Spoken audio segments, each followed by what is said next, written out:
आज मी साबुदाण्याचं थालीपीठ बनवत आहे। नमस्कार, विमलच्या किचनमध्ये तुमचं सर्वांचं खूप खूप स्वागत आहे।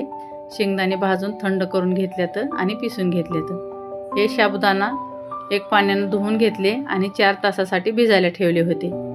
आता हे 3 बटाटे उकडून याचा छिलका काढून घेतलाय थंड करून। आता हे बटाटे आपल्याला ह्याच्यात खिसून घ्यायचे आहेत तीनही। 250 ग्राम शाबू आहे, 250 ते 300 ग्राम शाबू आहे। लाल मिरची, जिरे, नमक आणि हिरवी मिरची कट करून घेतलेली आहे। आता इथं तुम्ही उपासाला खात असलो तर कोथिंबीर टाका, नाहीतर स्किप करा। आता इथं पिसून घेतलेलं शेंगदाण्याचं कूट टाकत आहे मी। आता हे मिक्स करून घ्यायचं आहे।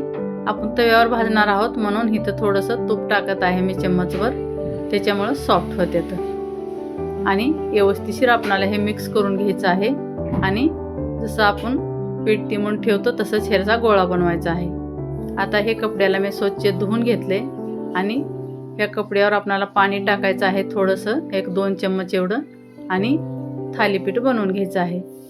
जास्त मोठे थालीपीठ बनवायचं नाही, नाहीतर तव्याला पलटताना थोडंसं चिपकले जातात किंवा तुटतात। त्याच्यामुळं एक जास्त छोटे नाही आणि जास्त मोठेही नाही, मीडियम साईजचे थालीपीठ मी बनवत आहे। आणि उपासाला हे 2 या 3 जर खाल्लं तर दिवसभर तुम्हाला भूकही लागणार नाही, एवढे भूकला खंबीर असतात थालीपीठ। आता हे तूप टाकून घेते मी तव्यावर। तेल किंवा तूप तुमच्या आवडीप्रमाणे टाका, तुमच्याकडे जे असेल ते। आता गॅस मी इथं कमी केलाय तूप लावता वेळेस, आणि थालीपीठ टाकून घेते। थालीपीठ टाकल्याच्या नंतर मी गॅस मिडियम केलेला आहे। आणि आपल्याला हे पलटताना एकदम सावधानीने पलटायचं आहे, नाहीतर तुटण्याची थोडीशी भीती असते, क्योंकि पातळ थालीपीठ केले मी थोडंसं कडेला तुटलेलं होतं। आता हे थोडंसं मिडियम साईजचं केलेलं आहे, बघू शकता। हे दुसरं थालीपीठ आहे, पहिलं एक मी काढून ठेवलं। तुमच्या आवडीप्रमाणे तूप कमी जास्त टाकू शकता, याला कमीच तूप लागते।